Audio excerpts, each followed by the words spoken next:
the number one thing that solves all problems is deals and selling. Like, you'd be surprised.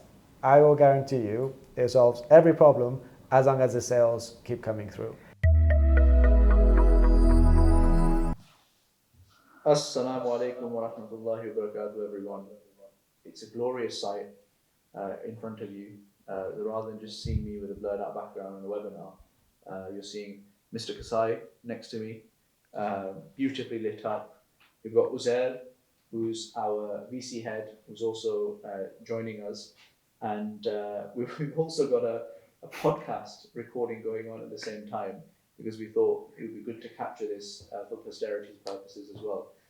Husayn, welcome. It's wonderful to be on. Fantastic. So I had a bunch of questions, but as I said, Uzair has actually done the research properly and dug up some brilliant questions. So for those of you who don't know, hopefully many of you do know at this point, but Husayn is a good friend of mine, and he is also the co-founder of Onfido and Quench, and possibly some other things that I don't know about. Just those two for now. Just those two for now. Okay, and you're also, alhamdulillah, had the, let me make sure this is right, the largest exit for a startup in the last 2 years. Tech exit. Tech exit in the UK. Correct. In the UK. Okay, so that's going to go. Inshallah, it's going to happen in the next few months. Husayn, I wanted to, I guess, dive in and hear your full story, inshallah, on everything from the very start all the way to where we are today. So you came over from Iran, right? Correct. When? So I turned 10 when my family moved here. And they moved here because my older brother had just turned 16. So he had to do his compulsory military services. And that is something that you really don't want to do. Oh, really? In Iran, especially if you're mixed raced. So my mother's English, my father's Iranian. So we were pretty happy. I mean, relatively poor, but, you know, was able to play out on the streets and, you know, football and so forth. And then suddenly, yes, my brother was almost 16, so he had to come to the UK. And then within a year, the rest of us, we followed. And Husayn, when I'm intrigued, why do you not want to do military service? In Iran, it's pretty tough, and they don't have a favorable outlook on British or Americans. So given that my brother is half English, and quite privately, maybe he's not even tough enough to make it through the military, it was time for him to flee. So, all right, so you come over here and you come into probably the roughest area of Manchester, right, in Moss Side, and which is much nicer now these days. It is absolutely, it's starting to become not affordable anymore. We neighboured Moss Side, it's Rusholme. Right, okay. Yeah. Which is still a pretty rough area. It's even worse. I'm joking, but it is you could say a poor neighbourhood. So, all right, so you came across at 10. What were you like? What were your ambitions as a kid? I wasn't too happy. Manchester is the rainiest city in England. And I was used to playing out on the street, having friends, and now I was sort of locked up in this small flat. So it was only a 2-bedroom, and we're a family of 7. And so I wasn't able to play on the street and, you know, kind of locked in, it wasn't great. So it took a year or two for me to adjust. Pretty soon after arriving, I was enrolled in a school and started going to school. And then I didn't very much like that either.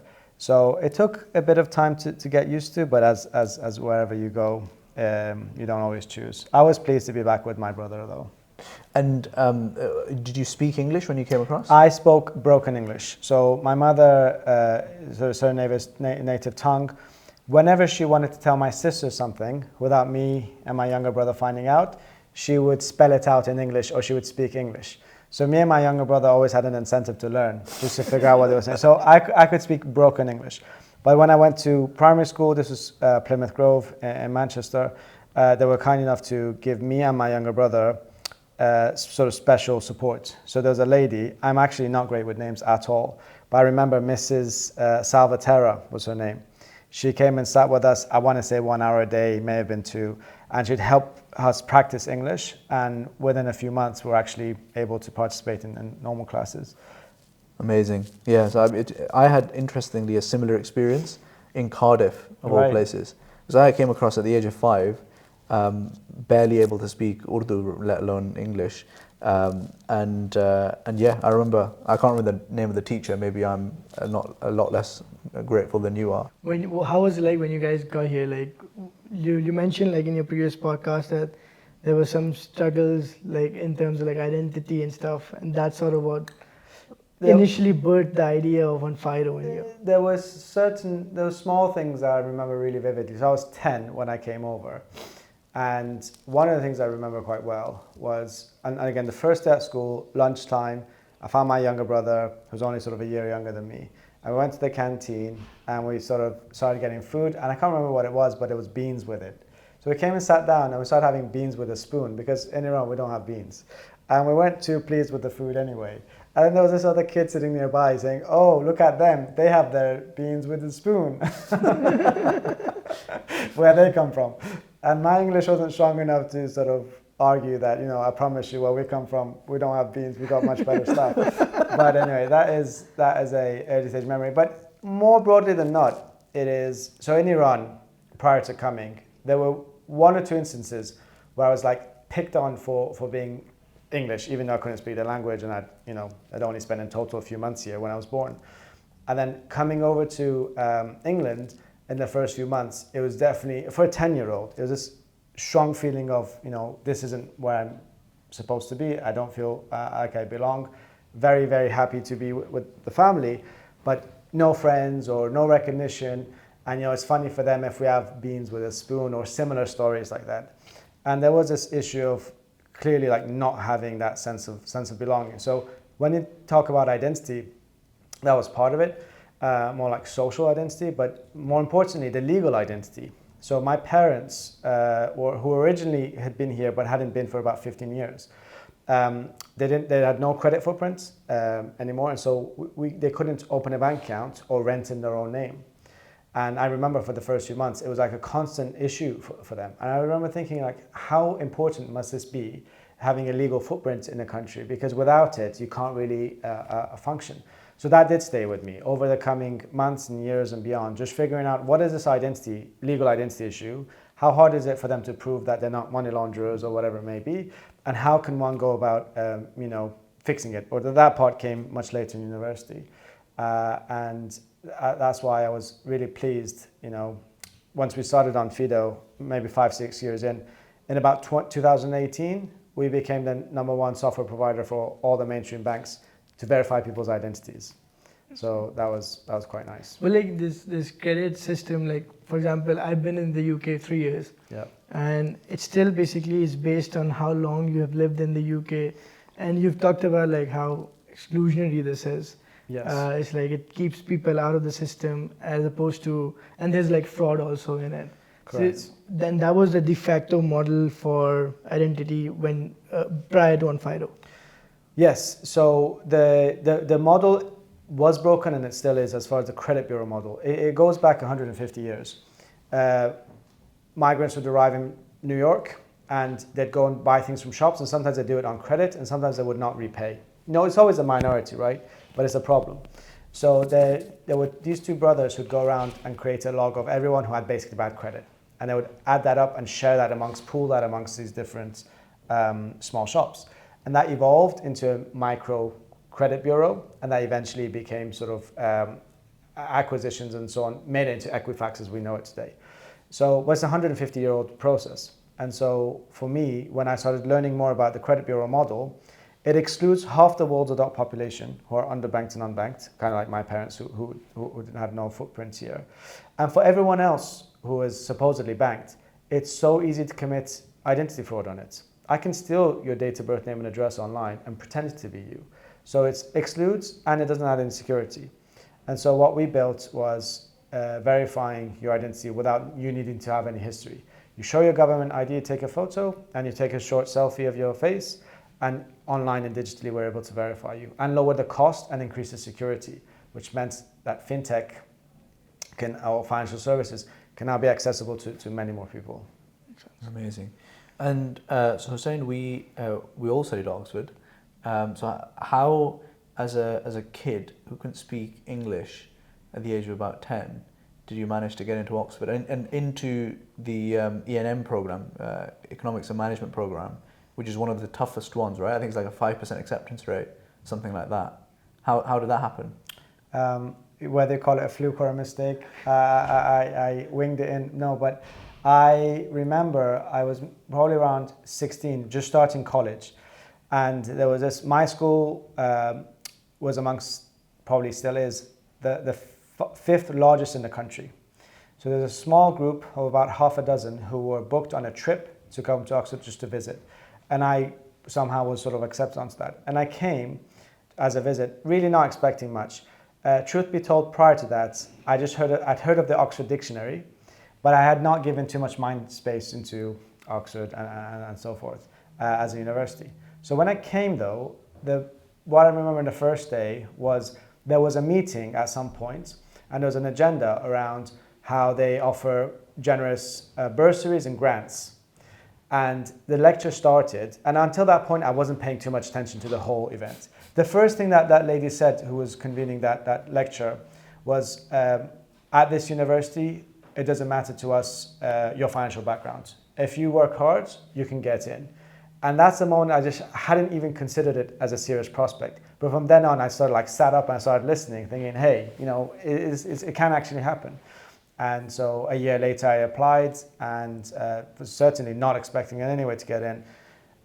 For one thing, I had a C in French. Oh, really? Sadly, I know, but Don't tell Mohsin. It is French. But I got very, very lucky and I got in, but certainly was not expecting it. Amazing. I will say though, on my when I was interviewed, What college were you? John's, right? Keble. Oh, Keble. Goodness, no.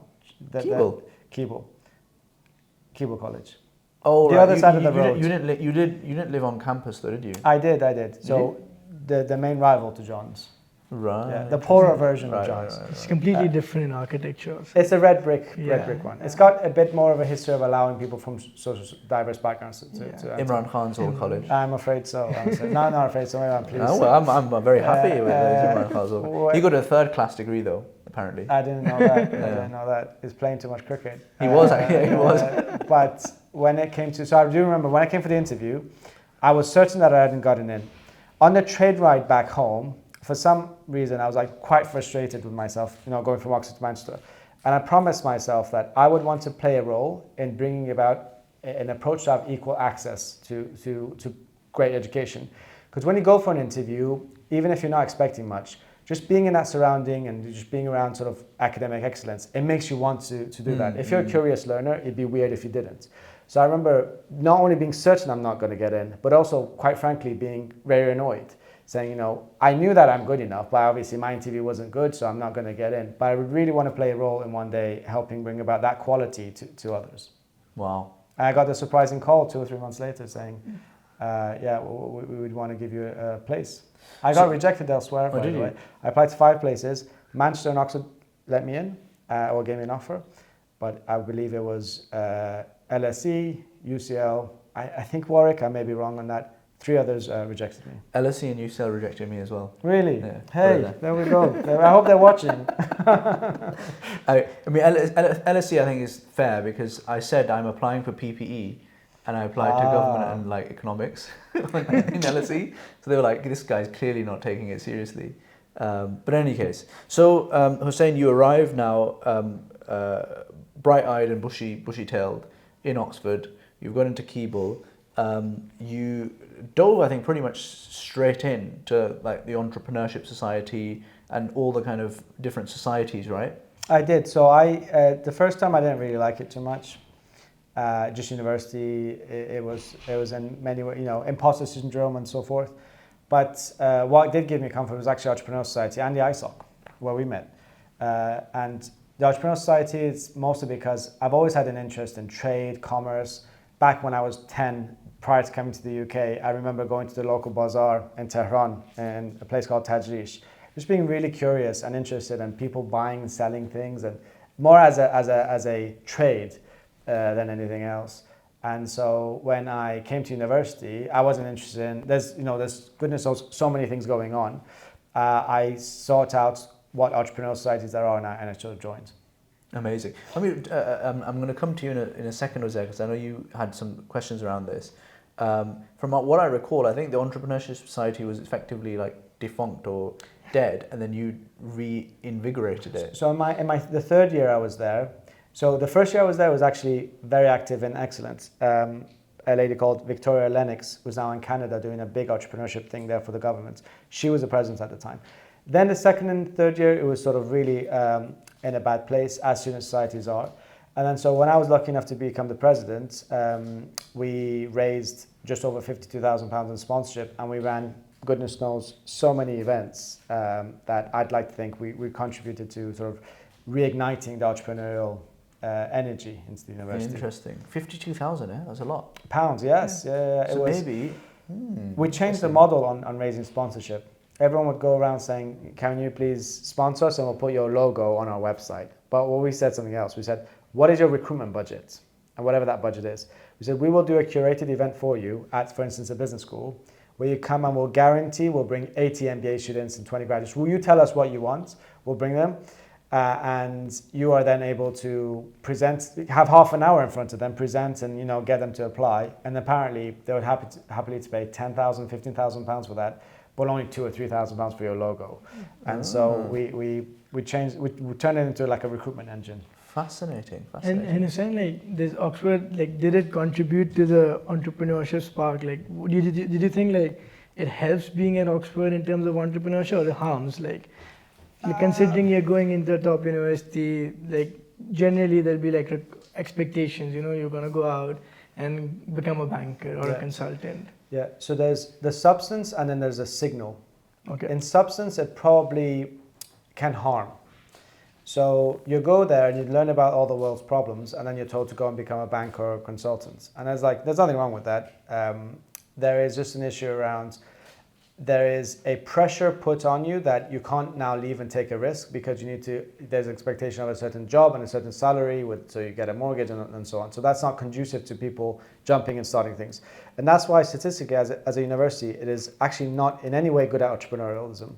There are entrepreneurs who come from Oxford. They're usually 2 years, 5 years in the city, if not more, and then they start.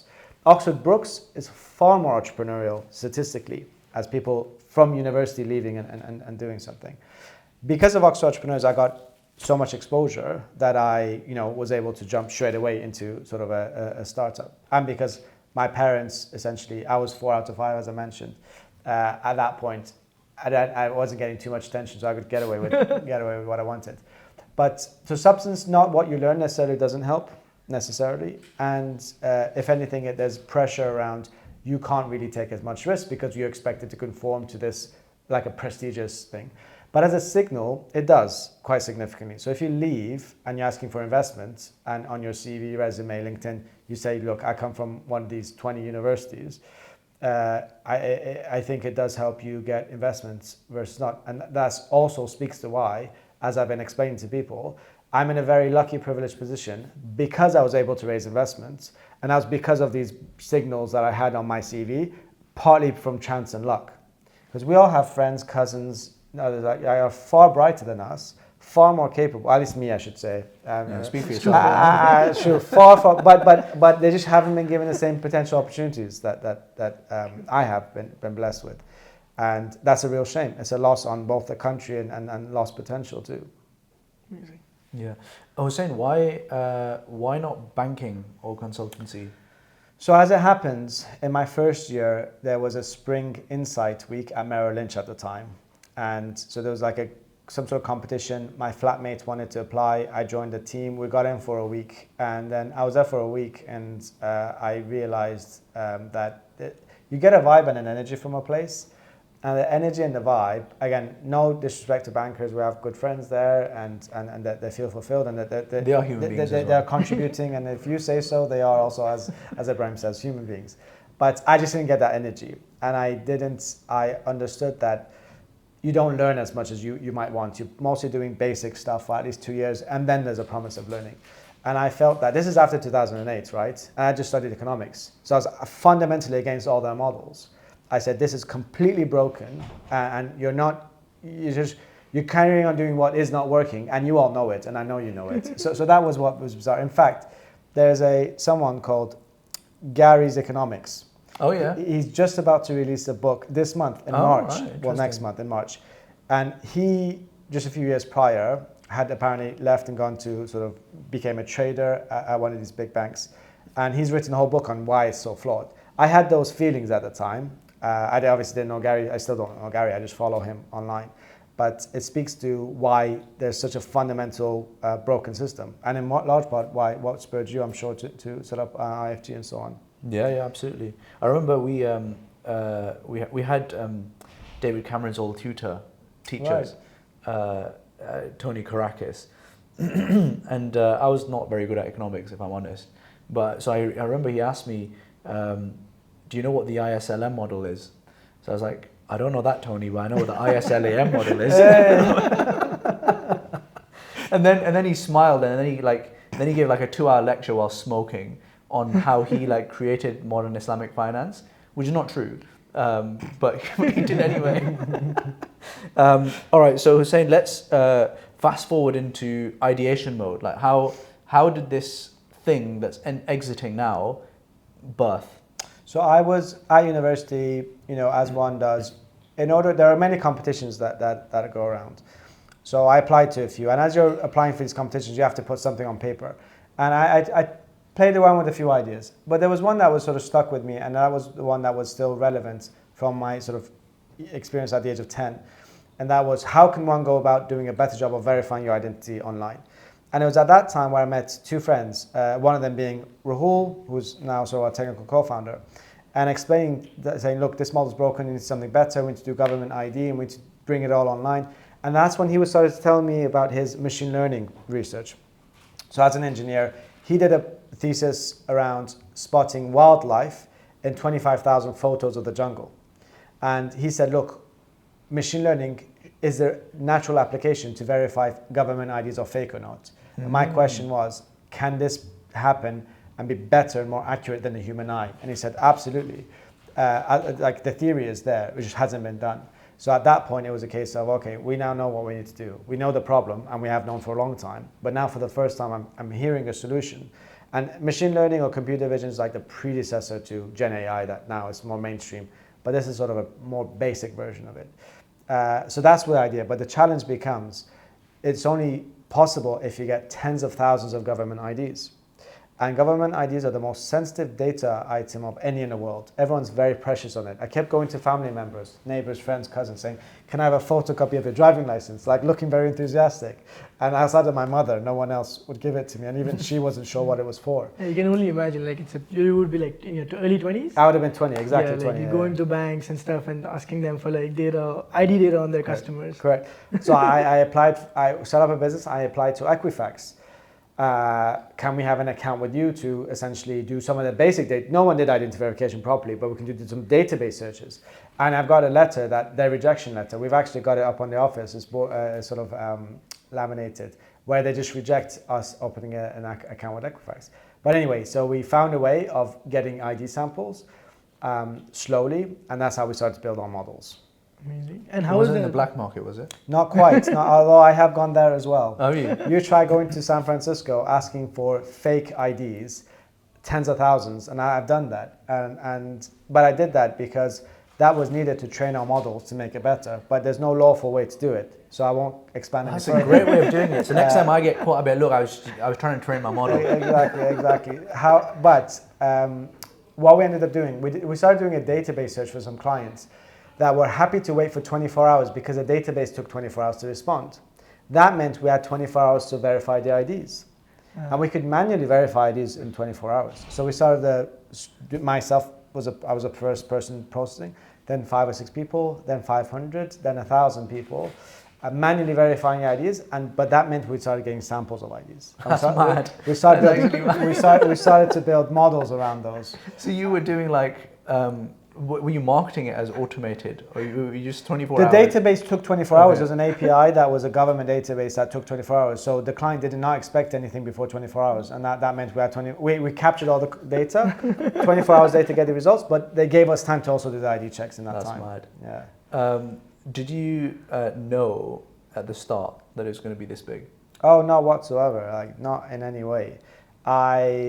So to persuade my third co-founder, Eamon, to sort of join, I basically said, look, at Oxford Entrepreneurs, we raised 52,000. He's a more math numbers minded guy. So, and you know him, right? Risk averse. Very much so, very much so. Like an incredible co-founder. So I told him, look, 52,000 pounds we raised in sponsorship. Do you know that if this were a software company, we'd be able to float this for £500,000? Like if it was a software company with that revenue, that's how much the valuation is. So come and spend, we did this in 1 year. Come and let's sell some software in 2-3 years. It might be worth £1 million at some point. That was a pitch, and that was a good enough pitch to get him to. He was at a bank. He didn't start. He had an offer from a bank, rejected it, and actually I'm lucky enough that he joined. He had 1 year to finish his exams, and then he joined full time. And Husayn, tell me about these early years. Like I've heard, like what was your salary in these very? Mine was me and Eamon. We were £1,000 a month each, and then so I would say the first whole year, the first 12 months was me by myself, and that was £12,000 from Oxford University. And that was basically for rent and so on. There's no salary. We're just covering rent and some basic costs. After a year, my two co-founders joined. At that point, we raised some seed investments. Me and Eamon were £1,000 each a month, and our third co-founder, because he had a mortgage, he was £2,000 a month. And that was the case for at least 2 years thereafter. So very, very low salary to begin with. I'm going to chuck in a few questions from... I will say though, when you don't have a budget and you're so frugal, you can't afford to waste money. So you can be sure that we double and triple checked every single penny that we spent to make sure this is going to get us further in getting customers or whatever. Those lessons in the early years of being frugal meant that we could later spend hundreds of millions, but very, very efficiently. Eamon was on it. He was the producer in a play that we did. You told me about this once. Yeah. He was on it. Yeah. So I'm going to chuck in a few questions from the floor as well, just to keep folks paying attention online. So Talha is asking, the unspoken question is that you met at university. How valuable is a university ISOC /ISOC in the networking potential it offers for the future, and how do we leverage that for the next generation? I would say, quite a bit in that one, at university, you form bonds with those you share values with and you're close to.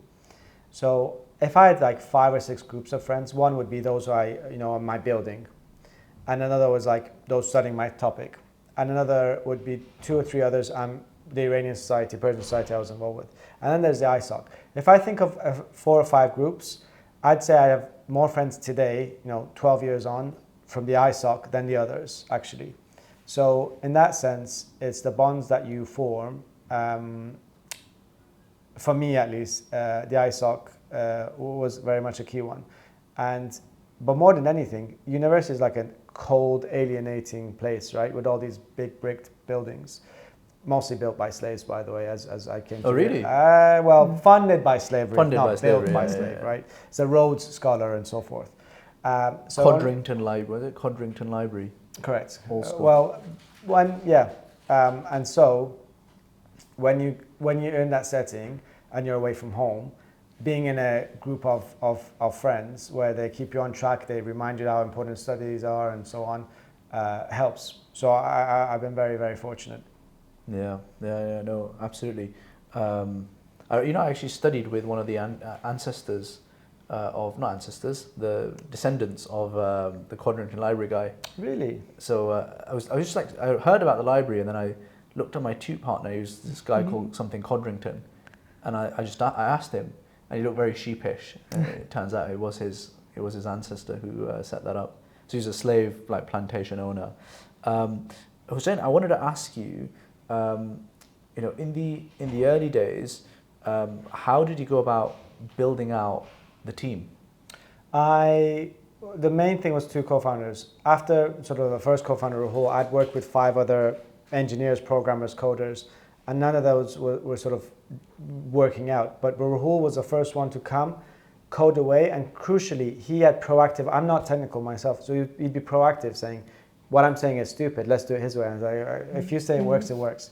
And so afterwards, in the early days, again, we were lucky that we basically did a really good job of finding equally eager, ambitious young learners to join, having no experience or limited experience, but were fast learners.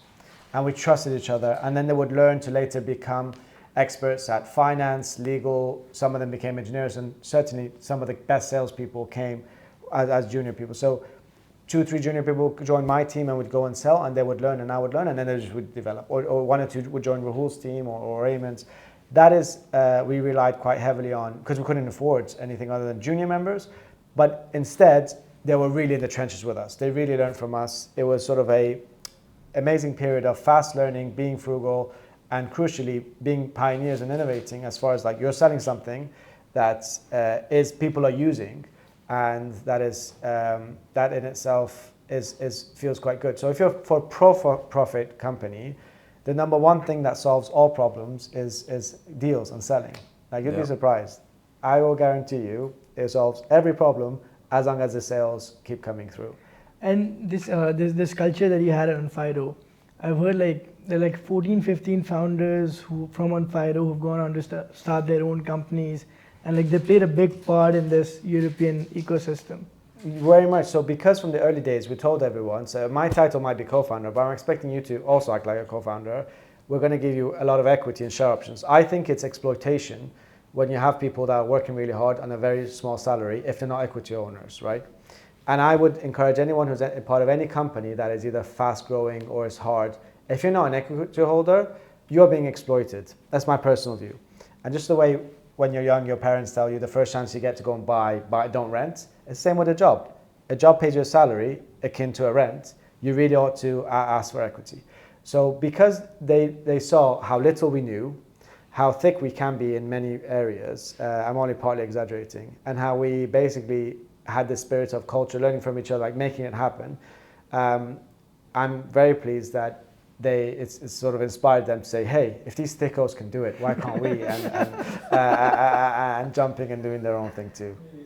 I'm talking just by myself, not the other 2 co-founders. I remember you guys were like that young that I think Ayman, at one point there was a guard that you had hired and he wouldn't let Ayman in. A guard? Yeah, like a security guy at the door at one of your offices.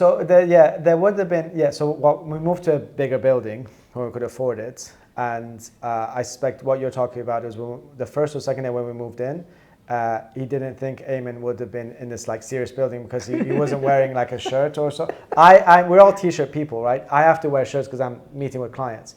He just came in his scruffy, whatever, hoodie or whatever it must have been, and then he was sort of challenged.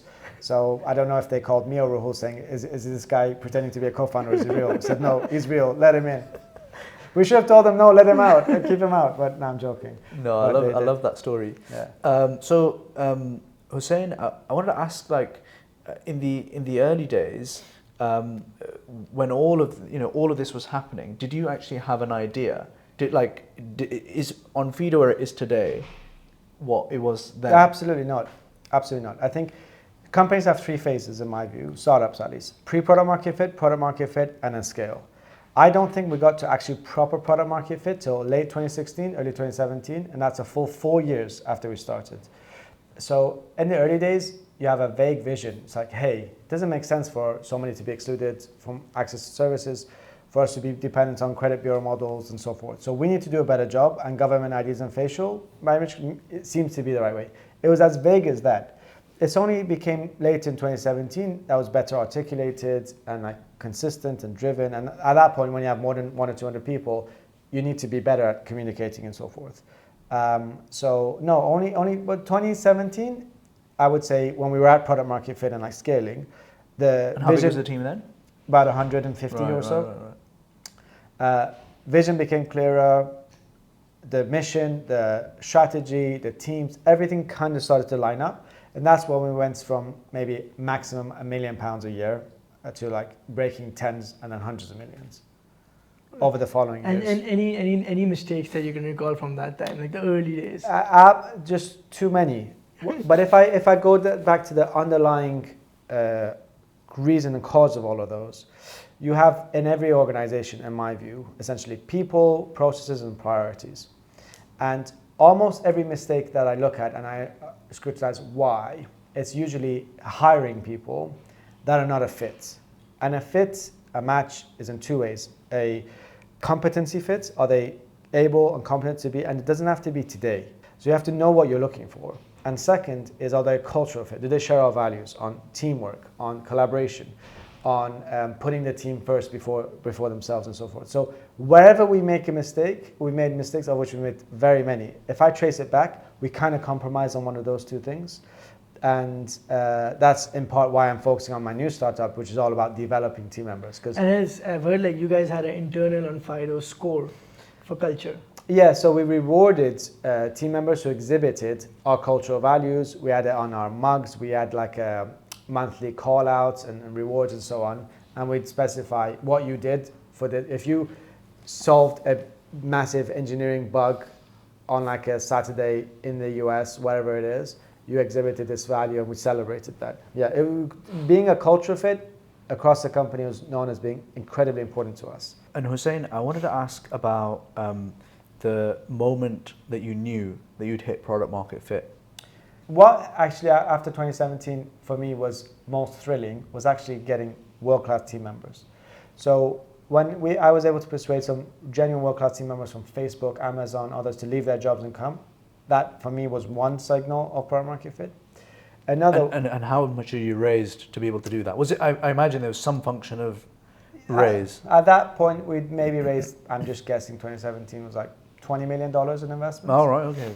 And revenues may have been like $5 million a year. It's a bit of a blur, but roughly. But getting key people to join, that certainly for me was a big thing. And the second thing is getting big contracts. And big contracts, neobanks and fintechs and all that was great, but actually Barclays in 2017 signed a contract with us. And that same year, they gave us an award for the most innovative partner of the year or something like that. And I had both family members and friends. I persuaded them to go and sign up for an account and go through because we wanted to test it, make sure like, are these guys doing it, implementing it properly? And because they really wanted to push it so fast, I had to myself make sure we're testing it to make sure it's working, right? You only get one shot to impress. And very blessed, testing was all fine. And when friends and family others signed up, not only did they get their accounts, but they told me, look, this was such a smooth journey. That's when I knew it was product market fit. It's probably most people that I'm close to, and I'm like family and others, when they tell you, this is absolutely amazing experience. We've all been through the headache of queuing up in a bank and trying to get an account, but you just do it in 5 minutes online. The first time you go through it, they were so complimentary of the product. I felt, yeah, we've got product market fit now. And in terms of like going big, one thing that you guys did earlier than others is US. Yes, well earlier. Yeah, it was like end of 2014. Very little revenue when we expanded to the US. And what were like people saying around then? Like, was it like the logical next step that you go to the US now, or no. So we had mostly angel investors, and end of 2014, the revenue really was 20 to 30,000 pounds a year. It's like very, very minimal. And I remember we had like a board meeting with 2 or 3 angel investors who were like on the board, and me saying, look, it's time to go to the US, and they just didn't take it seriously because we barely were like 7, 8 people, very little revenue, loss making. And one of them said, the rule of thumb is you have to be 20 million pounds of revenue before you go to your second market, and you guys are 20,000. I remember that number.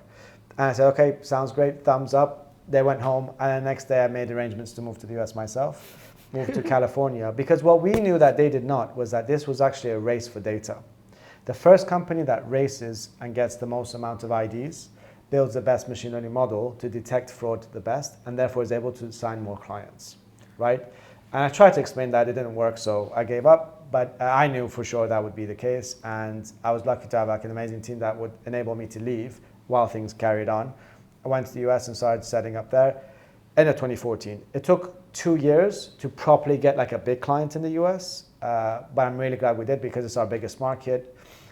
We've just been acquired by a US, a very large US company and so forth. So it's if you're a global company, it depends on what industry you're in. But in our line of work, the winner is the winner of the US market. Husayn, talk to us about fundraising, because it seems like I think you had like series. I think you ran out of alphabet at one point, right? Yeah. So the first thing to say is most celebrate when they fundraise. You really should celebrate when you no longer need to fundraise. I can tell you that firsthand. And I think what early days, no one would invest. Hence, Oxford University gave £12,000 as like an invoice-based investment. You wouldn't get away with that nowadays. And I think like you return the seed fund like all their money. Like that's how they're in business today. yeah, so it's 320x their return, which is, I understand it, outside of the US, the largest of any university anywhere in the world. Yeah, I think like they're up there now. Now first they used to invest in like 2 companies. When I was there, now they've upped it to like 10. It's just good to see. It's mainly use Onfido money. Yeah, well, I should ask for a cut maybe, but it is a raising money. So that was early days. No one would believe, and therefore we. Apart from Eamon, I can't believe you believed that story. What did you said? Like, oh, we're worth half a million. If we do a software company and we work hard, one day it might be worth £1 million. Right, and he quit banking to do that. Yeah, but he is so sharp that he is on it. He understood that 2012 entrepreneurship wasn't normal. I could count on one hand the number of, like, you had Due Deal, TransferWise, and like GoCard was just starting out. That was it. The new wave of tech companies. But he was part of Oxford Entrepreneurs with me. He heard the pitches, he heard the angels, and there was this tax scheme around seed and enterprise investment scheme. It was a first year. And in that first year, there was an anomaly. Where if you invest, you get a tax rebate of 50% of what you've invested. If the company goes bankrupt, you get more than 50% of what remains back. So you actually, I'll speak slowly, if you invest and the company goes bankrupt, you get back more than you invested. This 2013, it's a one-off because it was just introduced that year. There's a fluke in the system, that's what it was. What a year. And no one would believe me. So I had to come to this angel investment group called Stephen Page, Startup Funding Club. They're the largest in the UK. You partner with them quite a bit. I said, Stephen, like, they don't believe me. I'll bring angel investors to you. Can you please tell them this is the case? So they invest. Even with all that effort, we only managed to get about £60,000 in the second, after, sort of a year after the £12,000. But that was enough for us to sort of move, make things happen. And what was the VC landscape like at the time? Not good.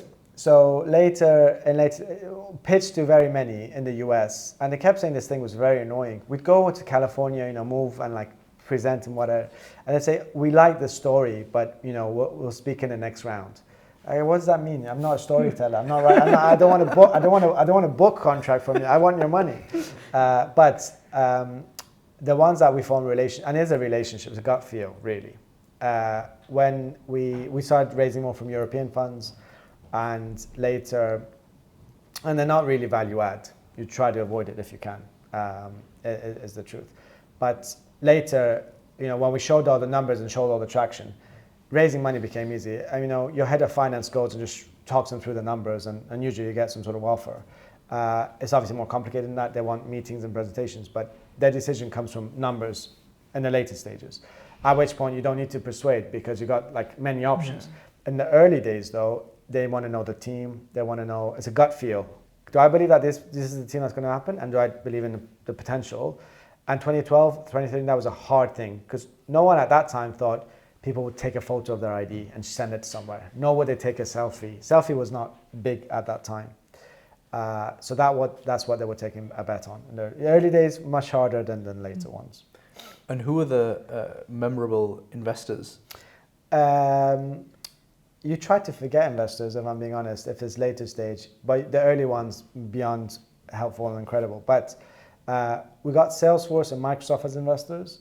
And we got Microsoft as an investor. I was able to go and present to Satya, the CEO, who's a very, very impressive guy. And it was less than 3 minutes with him. But when you say memorable, that is one that you'd remember. What did he say? He was very polite and very kind, said, this sounds very impressive, like keep us posted kind of thing. But they were already invested at that point, so it's after the investment. But I had, with their head of identity, shared some proposals around how Microsoft needs to own the identity space, and otherwise you're going to fall behind. 4 years, 5 years later, they're now picking up what I told them was going to happen.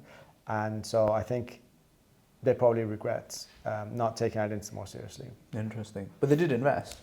So at least they Yeah. got some of- This was a meeting after their investments. Yeah. Right.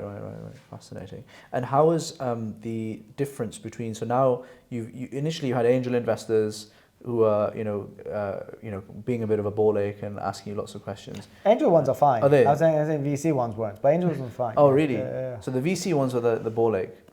There's a mix, but insofar when someone parts with their own money, you have to be grateful because the fact of it is, it's like they're taking a risk, right? And so I've had amazing experience with angels and the vast majority of VCs as well.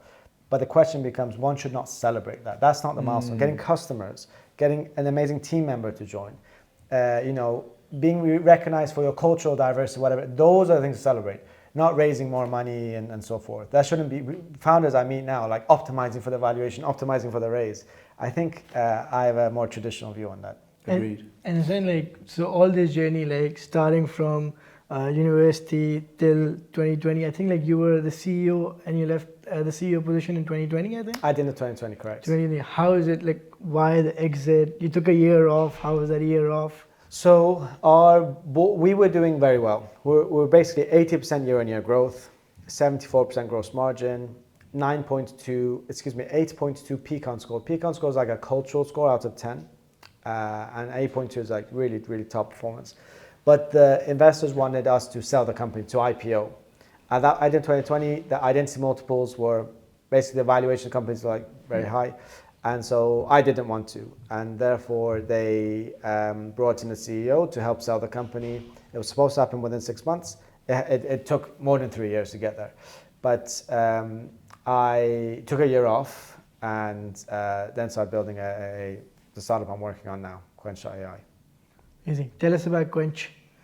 So my experience at Onfido was what I enjoyed the most, what I think we did really well, was finding people with high potential, high ambition, commitments to like learn and perform, and helping them develop. But we believe that a lot of the rest of the team are being held back because they don't have access to the best learning. And so what we do, and Onfido being an AI company, during that journey, I'd asked the teams, look, can we develop a way to help team members more effectively find ways of learning? And because there's no shortage of content, it's just, it takes them ages to find the relevant content. And if it takes you 15 minutes to find relevant content, you're not going to do it. So can we get them content that they want within 10 seconds? And we weren't able to sort of do that. But with Gen AI, you now can. So what at Quench.ai, we go into organizations, we digest all their internal content. Our AI indexes that. It creates a vector embedding, essentially understands that. And then any of their users, internal employees or external clients, as they query, they find the relevant moments within 10 seconds. And then when they want to go into more formal learning, say 90-minute module on effective communication, we're able to skip bits that are not relevant and so on and so forth. So we become like a personal coach for team members to constantly help them improve as and when they want to. Amazing. And for the investors, basically we're investors in Husayn's You were the first. You were the first. And inshallah, you're making like 500 times this time. I want to try my best. I'm going to try my best. No pressure. I'm down. As I've said, that if Husayn or Ayman or Ruhul are doing even a fish and chip shop, I'm ready to invest. That's most kind. You're planting new ideas in my head. Some kind of like AI-driven fish and chip shop. Why not? I'm lucky also to be an investor in your fund. Oh yeah, that's true. That's true. So, Yeah, So I can say the same to you. investing with the best. I can say the same to you. self-referential. So what we'll do is we'll do a re-up into Quench, where you will be reinvesting into Quench. It'd be hard to say no to that. Husayn, I wanted to ask, is a good question from one of the audience. They asked, was it worth it? And was there a toll on, I don't know, health or friends and family? Yeah, was it worth it? Looking back, it was, for me, I really made sure I kind of enjoyed it. And there's a thrill that comes with building a team, them enjoying coming to work, and building a product that is really admired and is sort of a category leader. So that is yes. But there's two parts to your question. I enjoy it. And is there a cost to pay with that? There absolutely is a cost. For those 10 years, it was pretty much 6-day weeks. Holidays would have been 2-3 days max and no longer. And the university was tough, right? The 3-4 years you're there. When you combine studies with student activity, like student societies, that's your week pretty much gone. So that same spirit took 10 years at things. So that's why I think it's A, not for everyone. B, you really have to care about what you're doing to like get you up and like to do it. Because it's not on a Tuesday afternoon, do you feel like working? It's a case of on a Friday, 7 p.m., where there's an amazing event happening, are you going to stay back 30 minutes despite you having zero energy and finish this email to a client and make sure it's like A grade or not? That's the moments where you know, do you have it or not? And that's where you really have to care about, you know, building something special. So I would say absolutely it's taken its toll, but has it been worth it? Absolutely. I think anyone who wants to really do well in a specific field, it could be a basketball player to like physicist to like an entrepreneur. It'd be wrong to think that it's not A, super competitive, and B, it's a relative thing. So if I didn't do that on a 7:30 on a Friday evening, I would always have a competitor that would. And that for me, it comes at a great cost. But if you're really mission driven and you're committed to the cause, then you sort of get on with it. And talk to me about, because I know we fast forwarded to Quench, but I want to understand, you know, doing it a second time round, how is it different? So I'm actually enjoying it even more. The first time is anxiety. When there's not much money in the account, and after sort of early 2014, we started to have team members with families and mortgages. It wasn't like a fun student society vibe anymore. It was, hey, we've got 4 months of money left. We better make this sale, or we made a security guard isn't letting me in. Right, we need to get this angel investor to invest. Otherwise, like whatever, Steve has a mortgage to pay. So it became more serious, and that drives anxiety. I think you'd be irresponsible if you didn't get anxious over that. So this time it's a bit different. It's most of the ups and less of that uncertainty and anxiety. So I think that helps. Does that help, or is it better to have that? You know, No. You absolutely have to be a bit uncomfortable and still hungry. You really, really do. As I say, and that's why I'm focusing on just one thing and only putting my energy and effort into that. Because in my strong belief, from pre-product market fit to product market fit, it takes all of your attention. And in this competitive world, no one is good enough to not give it all their attention and want a chance of winning. Because if you're spending half your time in your mind space on something, you can be sure there's going to be one, if not 5 others right now doing a podcast like this, talking about the same thing in different parts of the world. And so this is a race, and it's a competitive race. But I'm so keen to solve this problem. And not only do I want to solve it, I want to eventually bring effective learning to most parts of the world, if not all of the world. At the very, very early stages of working on the project to help Afghan girls get education. The Taliban's now stopped that. And the problem, if they don't get an education, and then 5, 10, 15 years, hopefully as soon as possible, the Taliban go, you can't then have expectations of a diverse society because, you know, they have a cohort that's not been educated. But you know, that's something very early stage, very, you know, just planning more than anything. But the point is, the drive doesn't necessarily just come from like building another big company, because I've kind of done that. It's more solving that, and the impact that one can have with that is what helps me still do. I don't do 6-day weeks, I do 5, but very efficient 5 days. And for VC investors, what are your top tips? As these guys that's what they are, right? There are lots of investors in our fund and others. Yeah, top tips. So I'm not pitching to a VC. If I pitch to a founder, I would say a good starting point is to think of every VC in negative territory. I don't see you guys as a VC, by the way. And that is from 0 to -10. That should be the expectation. If it's positive, that's just a bonus. But that should be the expectation. So one should get as close to 0 as they can. And the best part of it is find a fund with ideally shared values. And part of that is if it's an early fund or a small fund or whatever, they really need you to win. And they will then work really hard to help you, essentially. So that is a key takeaway. The second is actually the partner within the fund is going to be quite a bit more important than the actual fund. Is that partner, have they written about this topic? Do they personally care about this problem being solved? And have you spoken to their other portfolio? Is this the type of person who would get on a call, help you in an emergency, or you know, there's a recession, I need 6 months more runway? Are they going to really move mountains to help you be funded? They are very rare, very, very rare. And so let's hope all of the rare ones are listening in. but it's one to, because with the right partner, like you're not able to build a global company nowadays unless you're extremely wealthy without partners. And a VC partner or more than one VC will be key to that. So it's sort of, you need to do your homework and try and have the best This is the closest partners. thing to a marriage.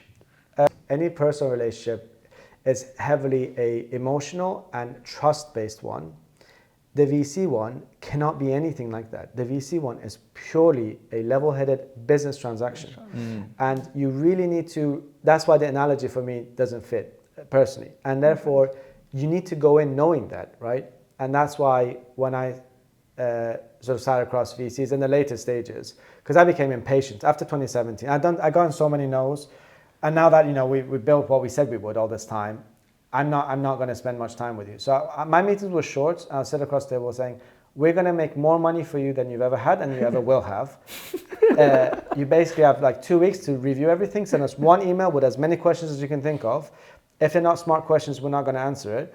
And like, that's it. So but I could do that after 2017. Like before 2017, I'd be lucky to get a meeting again. Well, that's where I went. I've been doing that from the start. I took my revenge after 2017. Same investors? No, new ones. New ones. Well, much better ones. Really? No, I'm joking. I hope they're not listening. I'm kidding. It's fun. No, I know what you mean. I think we might need to do like a more intimate where you can how to raise. Why not? Yeah. Why Chatham not? House rules. Why not? And then not public broadcast. Yeah, exactly. Then you can dish the dirt. And to all the VCs that are listening in, look, we love you and we think you're fantastic, and everything. Oh, so there's some. Let me pick on some of these questions that have come in about the hows. A lot of rich in from the ingredients, but how do you find and convince those talented? Well, but why don't you answer the first of those? How do you talent? Yeah.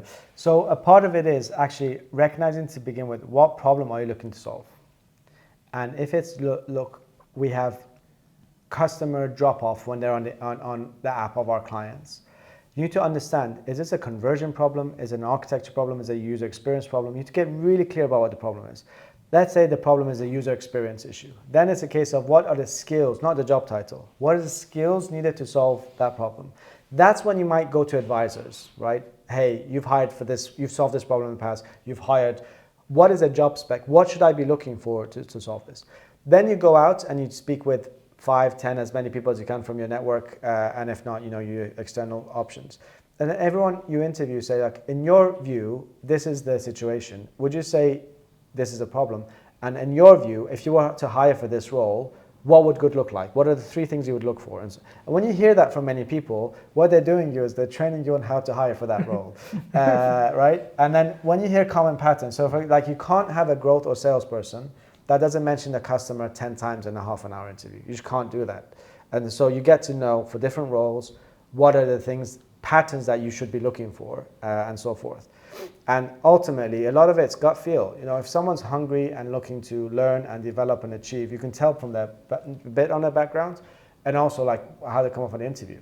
But from their background, you don't want like a Harvard, whatever, fancy MBA, although as good as that is. You really want, have they gone through adversity through life? Are they the type to scream and run, or like stay and fix, so to speak? So this humble and hungry, simple, or is a gut feel. You can't have that responded to on paper. And I know some startups are moving to hiring based on AI, based on interviews that is then assessed by AI. They don't at all understand what it is to like build a world-class team, in my view. And I may be wrong. They might prove me wrong. But how do you hire? That's how you identify. Then how you hire, you go and meet with them. You have drink, coffee. You persuade them that, hey, this is the way, like we're building this, we're serious about it. And if we're lucky enough for you to join, you'll play a key role because we're clueless about what you're doing, your field, and we need that. So it's not just like corporate speak, say, hey, come on, and we will ensure like you will have a voice and yet you don't. No, you'll have a voice because you're going to be a key part of it, and then you deliver on that. And then they will then tell their friends to join 6 months later. That's how you go about hiring. You hiring exceptional people will need a founder to persuade and pitch to them just as well as pitching to an investor. Final question, I think it's a really interesting one actually, from Sahir is asking about the dilution of founders, and is it sometimes better to just exist than go and get VC funding and dilute yourself? Yeah. I don't know if it's in your hands. There are two types of businesses. We're talking about the extreme end of high risk, high return types, where there can be a dynamic around a winner take all dynamic, where there's AI or something can play a role in there being one big winner and then many small ones. If that is the case, and that's most cases is not that case, but if that is the case, then it's not really in your hands, because if you just need to run as fast as possible, raise whatever you need to get you to the next milestone, and if you don't, your competitor will. So it's a race. So if you get precious about valuation or whatever, and you just hesitate or you're slow, and your competitor comes and does a big round and is able to therefore leapfrog ahead of you, then you've lost. So in this edge case, which is sort of the extreme end of high risk, high return, if that is the case, then you can't think of it that way. Amazing. I'm still stuck on this image of you sat across these institutional VCs telling them that I'm going to make you more money than you've ever made before. More importantly, than you ever will. More money than you ever will. Yeah, and I meant it. And if you've got dumb questions, we're not answering them. I said it a bit nicer than that. I said it because the junior associates just like draft what they think is like. Yeah. Like I'm going to take engineers or like our best people to answer your questions. Like it better be challenging. Like yeah. It's you need to up your game I'm used to like tough questions, not. What do those investors say to you now that they've returned them like so much money? They're pleased. I'm lucky. My new startup, almost 90% of my investors are my former investors, and they're quite pleased. But this is the thing in this world. The reason why one has to think of the creator and more importantly important values outside of returns is because you wouldn't believe a lot of the things that the starting point is, I knew I could put in like double what I did, and I was like, my friend, you just made so much more money. You've broken every record. Why can't you just see it as half glass full? And don't worry, you can put in my new startup and we'll make up the gap. But it's surprising how the human mind works. Like, the glass is rarely half full. For those who are maybe in the VC world outside of our friends listening in. Yeah. Have you found that? Have you found like the numbers is always like, it's amazing, but it's like glass half empty. At the time, I should have done more. Which is like wonderful to hear. But let's just celebrate you doing anything for now. I mean, as someone who's getting told that I should have been investing in Onfido, I think at the moment you guys didn't have a fund at the time. I would have certainly come out to you. Yeah. I would have invested as well because you certainly would. You would have been one of the first I'd go to. Yeah, as I said, but you get to invest in a new company. Correct? No, we do. Yeah, we do. Folks, it's been a real pleasure having you listening in and giving really interesting comments and questions as well, and apologies I couldn't necessarily answer all of them, but what I might do is have a read through them and pick off some of the interesting ones for the podcast that we'll do now as well. I hope this has been helpful, and Husayn, really appreciate you making the time. It's been really interesting, and we'll put this on for posterity online somewhere as well, inshallah. Amazing, really pleased to be on. Assalamu alaikum everyone, welcome back to the channel. With me I have the wonderful Husayn Kassai, the co-founder of Onfido, the man who has exited the largest exit in the UK by a tech startup in the last 2 years. I nailed it this time. And Uzair, who is also an exited founder, but in Pakistan, smaller exit. Yeah, and more importantly, you are the VC fund lead for Curate Capital. Both of you welcome. It's a pleasure to have you on. And we've already done a podcast with you, Husayn, on your story for Onfido. What we now want to do is roll our sleeves up and go into the hows of actually setting up a successful company. So question one, I'm called Farmida, and I'm ready to do my own startup. I've just come out of university, or I'm in university, and I'm thinking, okay, how do I actually come up with a good idea? How do we do that? Okay. What's a good idea look like? Right. Farmida, one thing you need to start by doing is just focus on a real problem.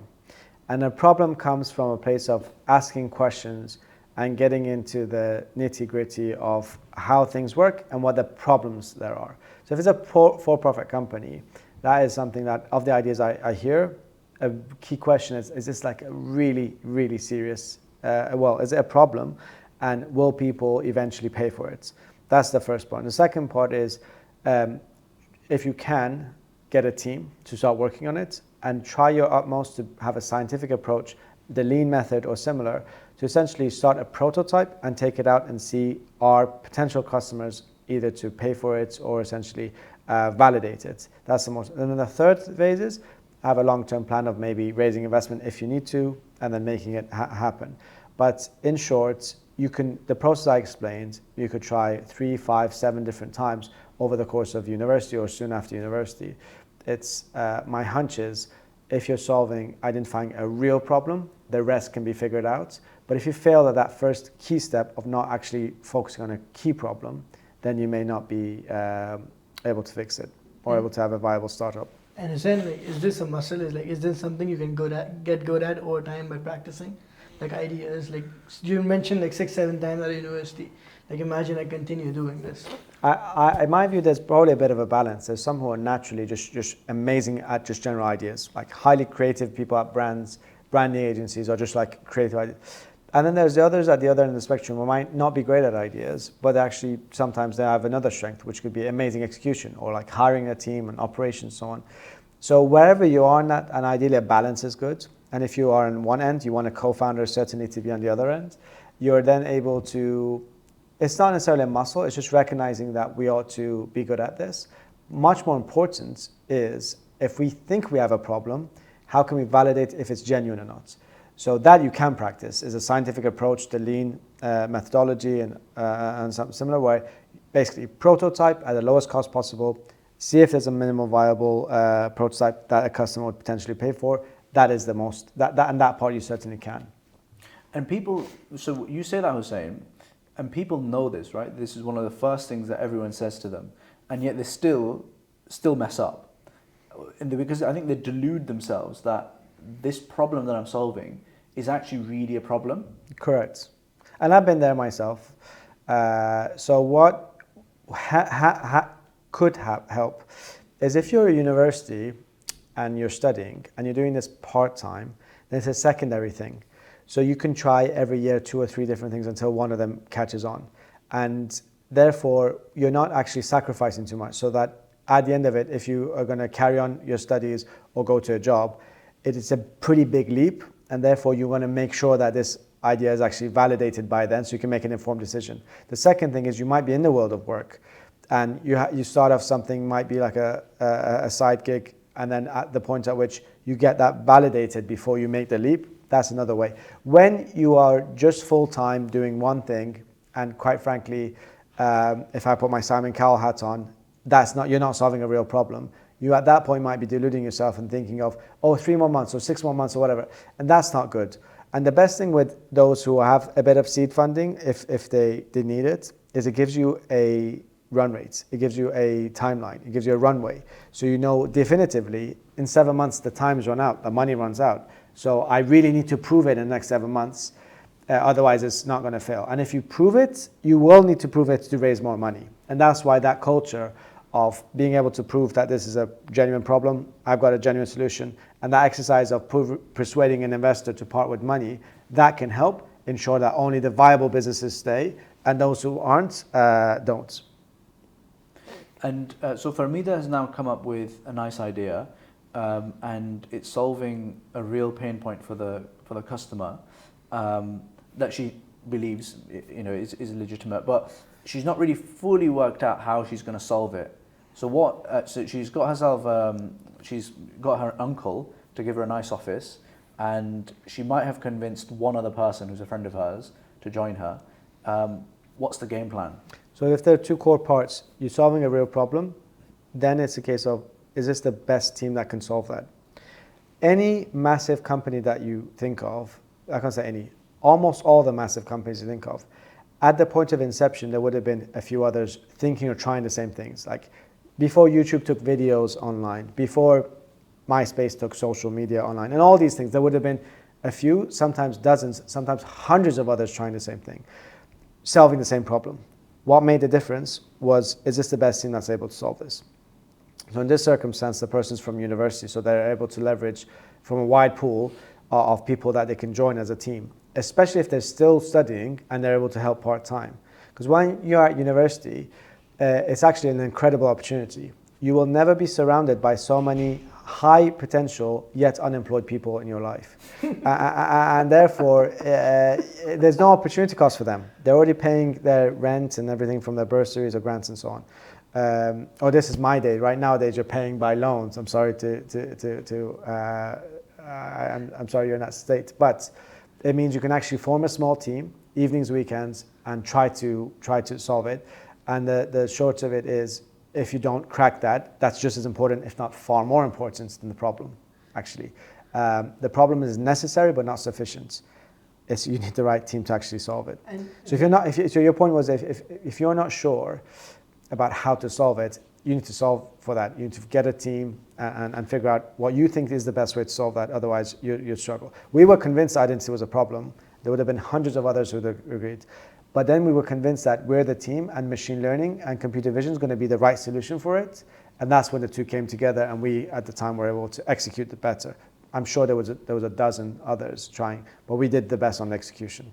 And Husayn, like, once you have the team, right, what's the right mix? Like, what's the role? How many different roles should you have? Like, I'm guessing like your weakness should be somebody else's strength in the team. Very much so. You should certainly complement each other. It's always a case of what's the fewest team members we need. It's not numbers of team members, it's actually skills. The fewest team member skills, because you might get a cousin that fills in for your design need, right? You might be able to hire a contractor that fills in for another like legal need and so forth. Fewest number of team members, because you're a lean startup, frugal, and then to get you to the minimum viable product, to get you to your first paying customer, and then you just ramp up slowly and accordingly. That is probably the way I would structure it. So in assessing whether a problem that you have is large enough to sustain a team and therefore fulfill a market, the exercise is a total addressable market. And the beauty with software or digital, which is the area sort of that I'm from, is that you basically potentially could be the whole world, depending on what type of field you're in.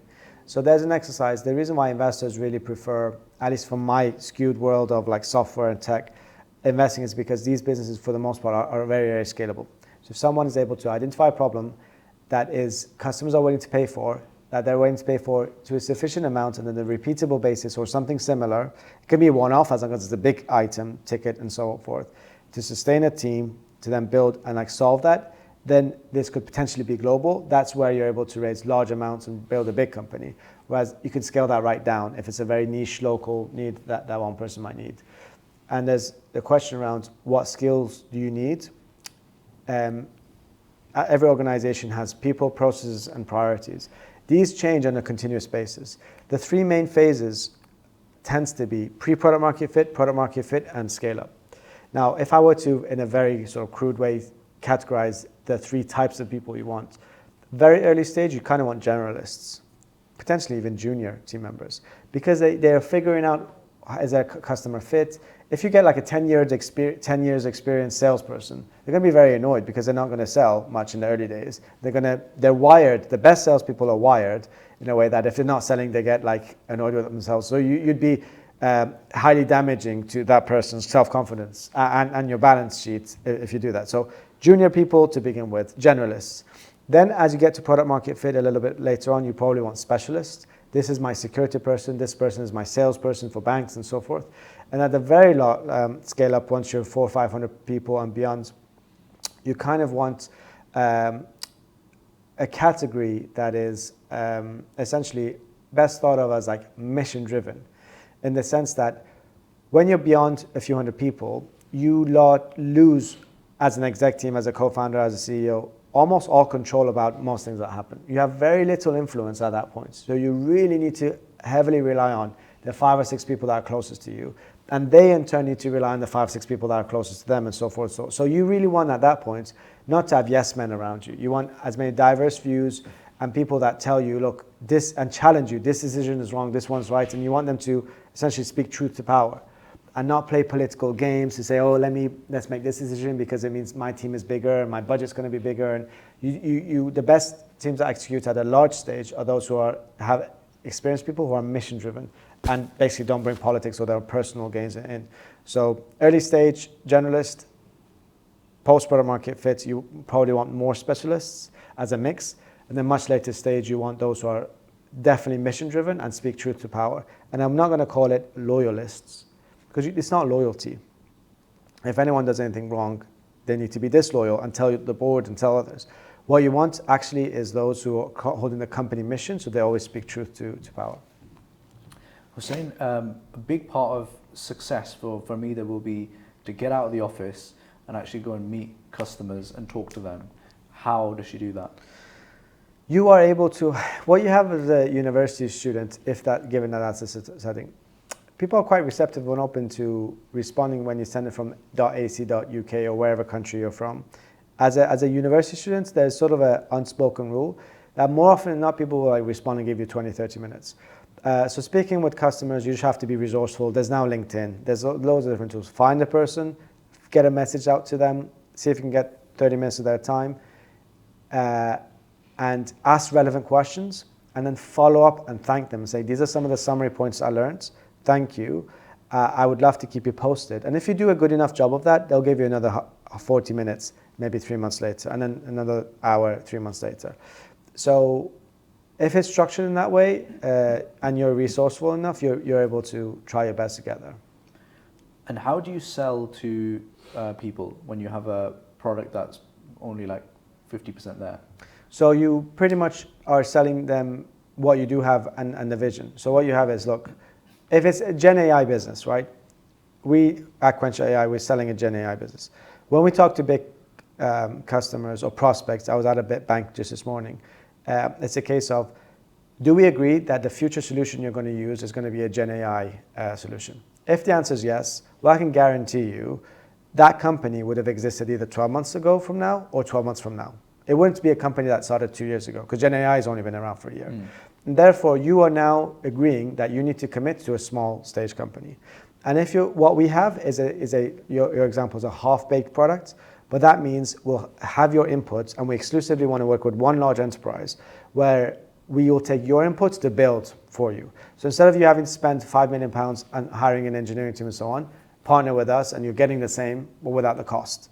That's how you'd persuade them. So early build partner is because it's and you need to find a customer that is attracted by that, of which there will be quite a few. You'd be surprised if it's something truly innovative, because frankly, they have no alternative. They can build it in-house, often screw it up, and it'll take them 2-3 years. Or they can keep looking out externally, but externally, they've just agreed that such a company can only ever be 12 months old. So that's the way I would do it. And essentially, you talked about like the different skills you need at pre-product market fit, product market fit, and post-product market fit. As a founder, what are some like the pre-product market fit, product market fit, and scale? Scale, yeah. And as a founder, what sort of like a mindset shifts do you need? Because you yourself went from a kid in university to managing hundreds of people. How's that journey for a founder? Correct. So that can be a bit daunting the way you framed it. I only ever managed. I was like a team lead of 5 to 8 people. They themselves had maybe 5 to 8, and then that's how you have 5-6 levels of hierarchy. So I just needed to know, if I focus on making sure my 5 or 8 sort of team members are doing a good job, then that's all I needed to focus on. It's how many people can you feed with a pizza box, is the old sort of saying. Now, what I can control from the day one is the culture, the people, the processes, and the priorities, which is principally the culture. Getting that right, it just builds a company DNA, so that I don't need to know anything beyond my 5 to 8, my sphere of influence, because I know the culture of anyone else who's been on board. It is that same culture as ours. And your other points around, as a CEO, co-founder, how does one shift their mindset from pre-product market fit, product market fit, and scale? It's constantly learning. Being surrounded by co-founders in the same cohorts actually is the best way. Advisors are fine, but my advisors won't tell me how I solve my Discord or Slack problem because their software company in the 90s was still faxing people, right? Right. Or if I say, there's a complaint because we've cut avocados, they'll be like, what is avocados, right? And so I'm only partly exaggerating, but I've learned the most from the cohorts, pre-product market fit cohorts, or like product market fit cohort, or scale-up cohorts. Scale-up cohorts who are expanding into the US, I spend more time with. I go to events where there'd be those types of founders. And as an individual, for instance, early stage is radically different skills to scale up. Early stage, you're in the customer calls, you're a small team, you're not delegating, you're doing it yourself. That's the complete opposite to a scale up. As a scale up, you're constantly hiring. You can't get on many customer calls, you're constantly delegating. And you're prioritizing market share. Whereas in the early stage, you're prioritizing, let's have a few customers that we get deep intimacy and like understand them very closely. So it's being mindful of the completely different skill set and the need for you to continue to learn and develop. And you touched upon like the culture, like getting the culture right very early on. And one thing that I've heard you talk about before is doers versus non-doers. Correct. Can you elaborate a bit on that? Like, what's that philosophy? Yeah. So there is so if I go back briefly to my university experience, I was at Oxford Entrepreneurs. At one point, we had just over like 32 committee members, and they were all volunteers. And so one of my colleagues said, do we need such a large committee? Can we just cut it to 5 people? And I said, we could certainly do that, but how do we know which 5? Firstly. And secondly, you do realize these are student volunteers. They're not getting paid. Like, do you and I care if they all come to the committee meeting or not? Like, so our task is not to ask how many people should we cut. Our question is, let's find the doers. And we found a very straightforward mechanism for that. We'd ask everyone to do a simple small task, like stand outside this ice cream shop. When people come in the ice cream shop as part of our meetup, just tick this box. If they succeed at the small task, give them a bigger one next week and just build on that. And if they fail, don't worry. Smile, give them a thumbs up, enjoy the ice cream, and don't raise it ever again. And that way, we went from the 32, 35 committee members down to like 5 doers, right? It's a relatively simple test. We could do that because we weren't paying anyone. So those 5, we eventually onboarded most of them as one of them was my co-founder, Ayman, and then the rest we tried to onboard. We got some of them to come and join us. But your point around doers and non-doers, I do that simple test now, actually. Well, I'm giving it away online. My simple test is, I tell someone, put 30 minutes in my calendar. And if they don't do that within a week, then they're not a doer, right? You might give them a second chance. But if by the 3rd time they don't, because it's a simple task. Find a white space, find an empty slot, and put 30 minutes. Well, I'm not going to say you'd be surprised because we built a team that they're doers. But this is a simple litmus test. Are they able to do that? But you can kind of tell. The doer versus the non-doer. The doer is like looking to push the company forward, looking to do things. They get a kick out of just performing in an excellent way, whether it's basic stuff like setting up a pension scheme to like nailing a conference out in Singapore, and therefore you only promote and you empower the doers. Everyone in the company should know we don't care your backgrounds, race, ethnicity, we don't care about any of that. The one thing, your credibility here is, are you a doer or are you not? And if you're a doer, you get promoted regardless of your age or whatever. And if you're not, you really won't. That is important for everyone to know. Husayn, I wanted to ask you before we wrap up on fundraising tips and tricks. So you've now got somewhat of a product. I don't know, you've got like 20,000 in revenue, and you're thinking, all right, I need to raise some money and I need to hire some people. How do you tackle that? I would speak highly of accelerators, where they because there are a few of them, and a few of them are have good programs. They can help you formalize instruction, fill out any gaps in your knowledge, because you mentioned this is a scenario of a recent graduate, for instance. So that has got quite a bit going for it.